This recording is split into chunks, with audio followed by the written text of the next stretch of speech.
Dear mentoring practitioners, organizers, policymakers, and researchers around the world. As one of the co-organizers of this session, Mentoring for Social Inclusion in Turbulent Times, I welcome you to my own personal contribution.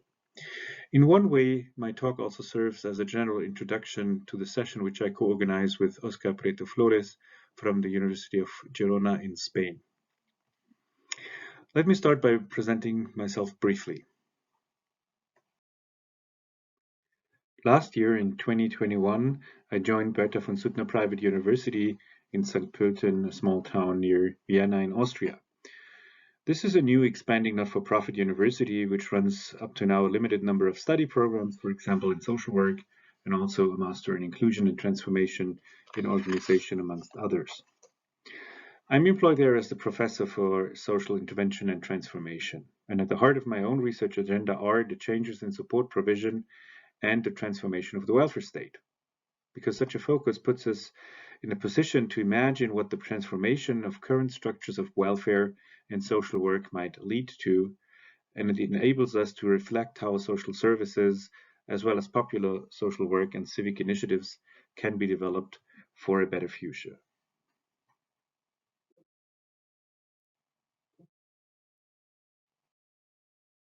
The title of my today's presentation is Setting the Scene, a critical view on mentoring programs for social inclusion from a European and therefore too narrow perspective. If you're watching this talk, you might be very familiar with the fact that school and community-based mentoring programs have spread and expanded enormously on a global level. And this is in particular true for those programs that can be grouped under the term mentoring for social inclusion. Many of them have emerged as a reaction to perceived objectionable conditions which particular social groups face, which have become problematized, for example, refugees, people with disabilities, or youth in times of the pandemic. For those of you who are familiar with mentoring research and practice, they know well that we have abundant findings on the efficiency and effectiveness of mentoring programs as a form of social intervention. This is particularly true for research that is inspired by scholarship on mentoring in the US and Canada and other parts of the Anglophone world. And many of these studies employ either a psychological or a clinical social work perspective. Without a doubt, such studies investigate important elements or ingredients of successful mentoring, for example, the role of training or the recruitment and selection of volunteers, or the role of mentees' parents or peers for effective mentoring, and so on. But today, I do not want to add anything to this encompassing knowledge and discussion.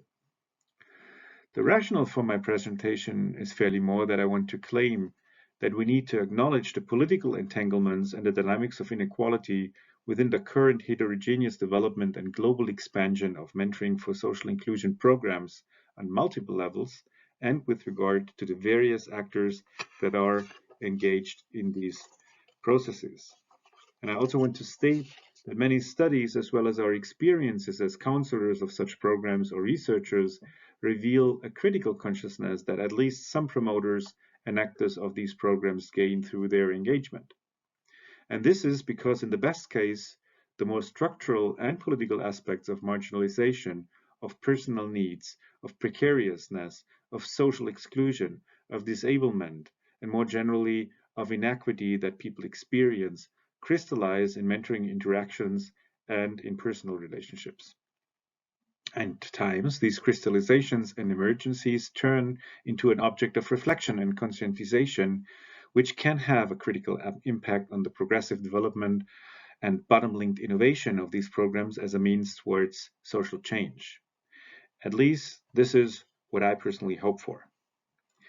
If there is some truth in my consideration, and if you can follow this line of thought, at least partly, then we as researchers, policymakers, organizers, developers, etc., of related programs need to turn to the still hidden, more political and organizational aspects in our mentoring programs, in the current organization of welfare and all kinds of policies of different actors on multiple interrelated levels that are part of what we generally call the mentoring practice or the mentoring experience.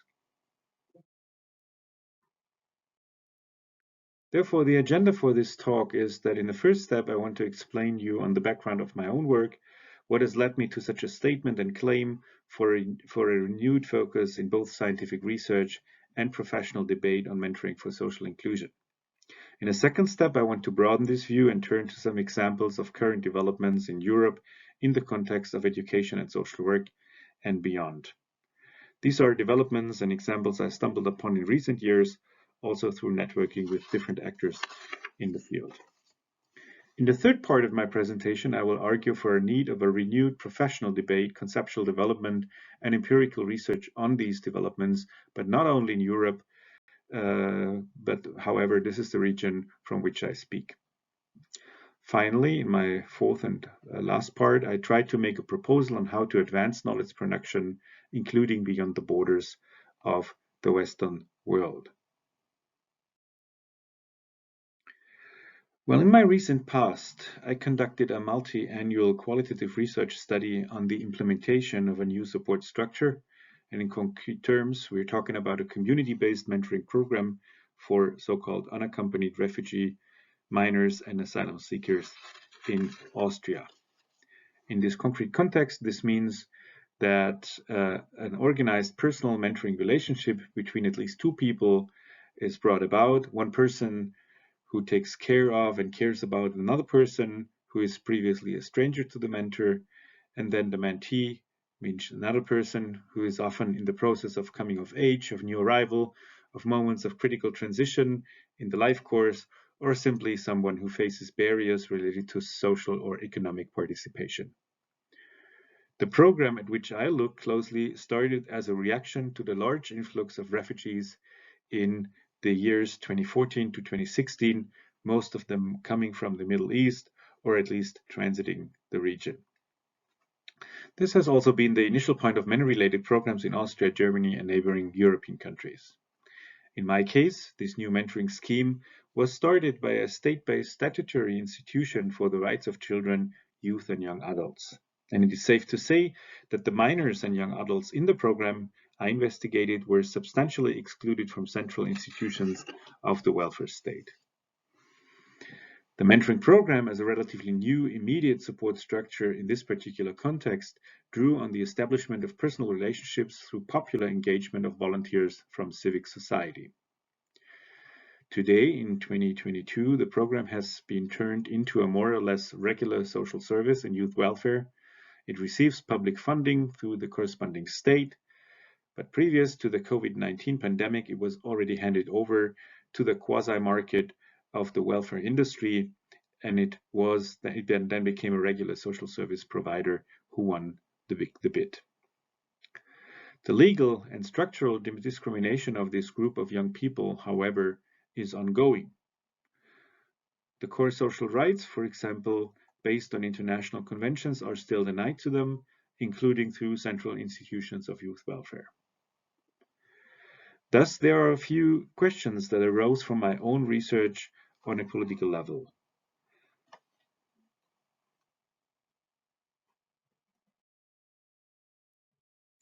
How does a supposedly private arrangement or relationship between two people, the mentor and his or her mentee, relate to welfare policies and regimes? Or more broadly, what are the political entanglements of this program? What happens with and to the critical consciousness that we were able to identify in our interviews with frontline workers, with voluntary mentors, and the young people themselves? And how can we finally understand and problematize the smooth running of the program, its widely appraised success, the support it receives from state institutions, as well as from the ordinary citizens, as well as from many other actors, amidst a surprising neglect of structural dimensions of inequalities? So why do I tell you this short story about my research experience? Well, there is no doubt that the program I studied had highly positive impacts on both the mentors and the mentees, and such a positive impact is also true for many other mentoring for social inclusion programs for similar target groups. However, I do not want to look at individual level outcomes. What my own research revealed, similarly to other critical studies on mentoring and befriending programs, is the following. Many of these programs arise on the background of systemic inequalities that mentoring target groups suffer. These social inequalities are rooted in and shaped by ideological, economic, political, social, and cultural structures of our societies. Related mentoring programs often facilitate social support by creating and guiding personal relationships between local volunteers and individuals from different target groups, for example, immigrants, minorities, or marginalized youth. What we, Òscar, Prieto, Flores, and I, as the two co-organizers of this session, want to highlight is that far from emerging in a political void, mentoring schemes have generated interest amongst policymakers and advocacy groups as a means to tackle social inequalities or as flanking measures of all kinds of policies. At least in many cases, the promotion of mentoring for social inclusion programs is justified by its alleged potential to tackle deeply rooted social inequalities. However, this promotion often happens amid cutbacks in public spending and growing inequality. And in some regions, mentoring schemes have become a core part of public programs to fight the negative effects of the pandemic. Well, to connect my own observation to the wider context, I will now turn away from my small world to the broader picture in the second step. In the last 3 years, I have discussed my results and connected with colleagues who work on all kinds of mentoring programs and in mentoring programs. I'd like to mention here once again the colleagues from the University of Girona around Òscar, Prieto, Flores. And I dare to say that Òscar and we share a common view, at least in this regard. There is a lack of more encompassing research efforts on these organizational and political entanglements and developments on a variety of scales and their connections. That means on a local, regional, national, supranational, and transnational level. However, there is already plenty of evidence that mentoring for social inclusion programs have become a popular means in policy and practice, and in particular for the integration of immigrants, disadvantaged groups, and marginalized youth. I'd like to put an analytical flashlight on 4 interconnected aspects of these developments. The first one is that mentoring practices are becoming increasingly institutionalized and professionalized, including those involving the recruitment and training of volunteers from civic society. One evidence for this is the establishment and expansion of training courses for mentoring program managers on various levels, and this is happening across the particular mentoring models that are like widespread, for example, Big Brothers and Big Sisters, or in Europe, the Nightingale model, to name but a few. It also happens on a regional level, both in urban and rural contexts. There is a coordination of continuing education of workplace training between various mentoring service providers. Second, we can witness a growing and intensified exchange between different actors, for example, academics, practitioners, program managers, and policymakers.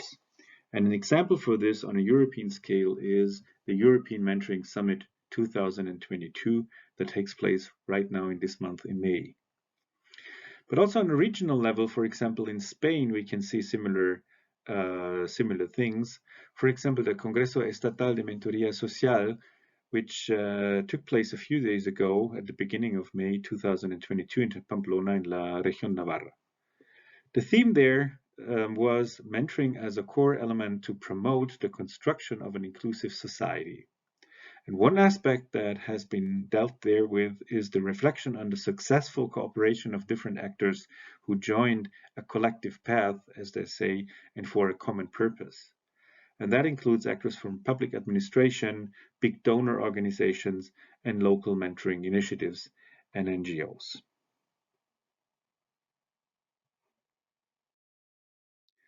The second aspect is that mentoring coalitions between stakeholders and advocacy networks are evolving rapidly, and this is also true for hitherto unknown forms of interaction between stakeholders and policymakers on different scales.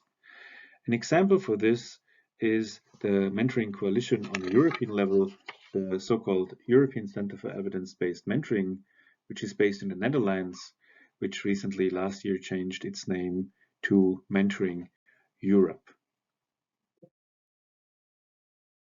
One example for an advocacy network and hitherto unknown forms of interaction between stakeholders and policymakers on different scales can be seen in the US, where recently an all-party parliamentary group of mentoring was established by the so-called Diana Award, and they see mentoring as a new instrument to bring about progressive change and fight social inequality. The main task of this new group is to lobby for mentoring projects in the UK policy. Well, it is just one example for a strong interest of lobby organizations in the US and in Europe also to establish productive interfaces between researchers and practice. The third aspect is that in many European member states and regions, related programs have been pushed forward as a main strategy to respond to the problems affecting education, social and economic participation as a result of the COVID-19 pandemic. This more recent development and emphasis of mentoring programs as a political measure to fight the lack of participation can have an effect on future funding of youth-related measures more generally. It might have an effect on the development of policy and practice of social interventions. One example is from France, where in recent years mentoring has been added to the presidential agenda of Emmanuel Macron. And the French government sees mentoring as a core means to fight what they call social determinism. The Un Jeune, Un Mentor program, One Youth, One Mentor, aims until the end of this year of 2022 to provide 200,000 young people with an individual mentor. And the initiative is part of a much larger framework program for youth, which receives a funding amount of up to 9 billion euros. Well, the main focus here is to foster educational outcomes and the so-called employability. And again, this entails a strong cooperation with actors from civil society and mentoring advocacy networks. Some of them are quite new. And also the mentorat d'urgence, a kind of mentoring at a distance, has been developed as an emergency response under conditions of COVID-19. And we can also observe similar developments in Catalonia. The fourth aspect is that we see that organizations that run community and school-based mentoring programs are often established social service providers, yet little research has been carried out into this connection. While in some countries, youth mentoring programs or programs for the social inclusion of other target groups might be seen as a normal measure or means of social intervention. However, in other countries, depending on the particular welfare system or regime, professional debate and academic discourse, mentoring programs are still not governed on the basis of state regulations. And even where mentoring programs are considered to be a valuable and necessary support structure or a core element that fills existing gaps in the service structure, oftentimes the public funding is only provided on a temporary and a voluntary basis, and this retains mentoring programs and their providers in a fairly precarious position and dependent on the actors in power. I will now turn to part 3, the need for new professional debate, conceptual development, and empirical research. Let me cut short on this and formulate an intermediate recap. Mentoring programs have become part of multi-level governance systems dealing with social issues and fostering social inclusion in the context of social change. Thus, it can be said that in the context, this private mentor-mentee connections do fulfill essential social support functions, for example, with regard to life course transitions or coping with everyday problems. Further, different empirical studies, many of them employing a qualitative methodology, they show that mentoring relationships can turn into personal relationships, and such personal relationships can become a key asset for negotiating, belonging, and achieving social protection, especially for excluded and vulnerable populations.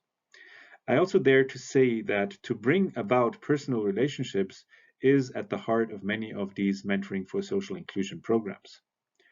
Possibly we can conceive such forms of mentoring as a new institutionalization of personal or in some cases even family-like or kinship-like relations. Yet, there is a lack of research and debate in education and social work and other neighboring disciplines on this aspect and other relevant aspects of mentoring for social inclusion. In other words, political entanglements, critical consciousness, and dynamics of inequality in mentoring for social inclusion programs are largely still not on the agenda of our research activities and conceptual discussions. And I dare to say that this is not only true for Europe, this is also true for other parts of the world. For example, those countries with a very strong and already long-lasting empirical research on mentoring programs, at least when I observe the Anglophone literature on mentoring. I therefore turn to part 4 of my presentation, Research Approaches and Perspectives from Below in a Globalized World. Up to now, and on an international level, research has paid scant attention to the functioning of initiatives organizing personal relationships and mentoring for social inclusion programs, for example, immigrant populations or marginalized youth.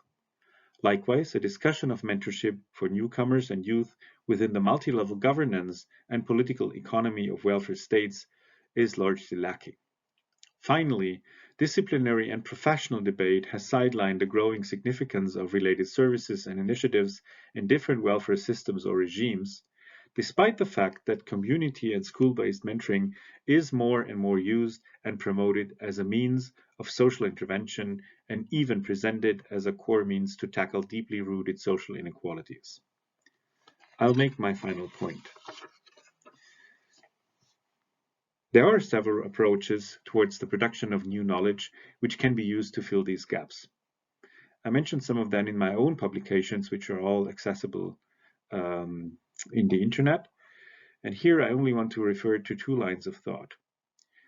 We can connect these questions on mentoring for social inclusion programs to, for example, social constructionist research on social problems, for example, in organizational sociology or in historical studies on the transnational development of state-based national systems of social security. We can also connect the open questions to scholarship that looks closely at the function of particular programs in neoliberal and neoconservative turns in social policy, and how the promotion and emergence of such programs is interwoven with such broader developments. Whatever approach and focus we chose, there are 2 things that we should not miss, at least not this time. First, we should make sure that the actors from below participate in critical knowledge production.